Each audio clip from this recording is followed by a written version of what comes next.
simple drive through the countryside. James and his girlfriend, Lisa, were on a road trip, exploring small towns and enjoying their time away from the city.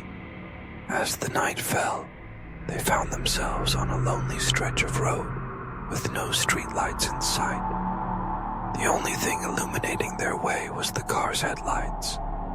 That's when they saw her, a young woman standing by the side of the road, her white dress glowing eerily under the headlights. She looked lost, desperate. Lisa insisted they stop and help, despite James's reluctance. As the woman got into the back seat, she barely spoke. Only a soft "thank you" escaped her lips. James glanced at her through the rearview mirror. Her skin was pale, her eyes hollow. The uneasy silence was broken when she suddenly spoke. "This road, it's dangerous." Her voice was barely above a whisper. Lisa turned around to ask her what she meant, but the back seat was empty. The car swerved as James let out a scream. Lisa fumbled with her phone's flashlight, shining it around the vehicle, but the girl was gone. They pulled over, shaken, but there was no trace of the hitchhiker anywhere. Later, they stopped at a gas station, recounting what had happened to the old man at the counter. His face turned pale. "That girl, she died on that road years ago. People say she warns travelers before something bad happens." James and Lisa exchanged terrified looks. Just as they were about to leave, a news report flashed on the small TV in the store. A landslide had just occurred a few miles up the road. Had they not stopped, they would have driven straight into disaster.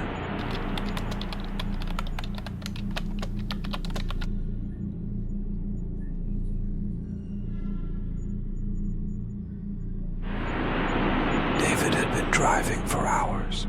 He was on a solo trip across the country, loving the freedom of the open road. He had picked up some food at a gas station and was ready to drive until he found a decent motel for the night. That's when he heard it, a faint, scratching noise coming from the back of his car. He turned down the radio, listening intently. It was probably just something shifting in the trunk, he told himself. Maybe the bag he had thrown back there was moving around. But then he heard a whisper. His blood ran cold. He knew he was alone. Heart pounding, he pulled into a rest stop, his hands trembling as he unlocked the trunk. Nothing. Just his bags, untouched. Shaking it off as exhaustion, he got back on the road. But the noises returned, louder this time. And then something banged against the trunk lid from the inside. Panic set in. He drove faster, looking for the nearest police station. His mind raced with possibilities. Had someone climbed into his trunk at the last gas station? Was he imagining it? Finally, he reached a well-lit parking lot and ran to the back of his car. As he fumbled for the keys, the trunk suddenly popped open on its own. Inside, there was no one, but a single message was scratched into the metal. "Let me out." David abandoned his car that night and never looked back.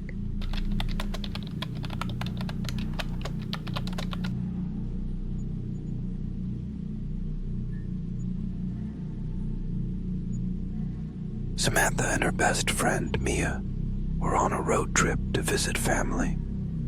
The drive had been smooth until they ran low on gas in the middle of nowhere. The only station in sight was an old rundown place that looked abandoned. The attendant was a strange man, tall, lanky, with piercing eyes that seemed to follow their every move. As they filled up their tank, he offered to check their tires. Something about him made Samantha uneasy, but Mia shrugged it off. As they went inside to pay, the man suddenly grabbed Samantha's wrist. "You need to come with me, right now." Fear gripped her, and she tried to pull away, but his grip was strong. Mia started yelling, demanding he let go. The man's eyes darkened. "Something's wrong with your car. Come, now." Against their better judgment, they followed him to the back of the station, where he pointed to their trunk. "Open it," he ordered. Hands shaking, Samantha obeyed. Inside, wedged behind their luggage, was a man. His eyes were wild, his breathing ragged. He had been hiding there the entire trip. The attendant called the police while the girls stood frozen in horror. When the officers arrived, they found that the man was an escaped convict who had been stalking travelers at nearby rest stop. "You were lucky," one officer told them. "If you hadn't stopped here, you might not have made it to your destination." Samantha and Mia never took another road trip again. Some road trips lead to unforgettable memories. Others turn into nightmares. If you ever find yourself alone on the road at night, keep your doors locked, check your back seat, and most importantly, trust your instincts. Because sometimes the scariest things aren't just in your imagination.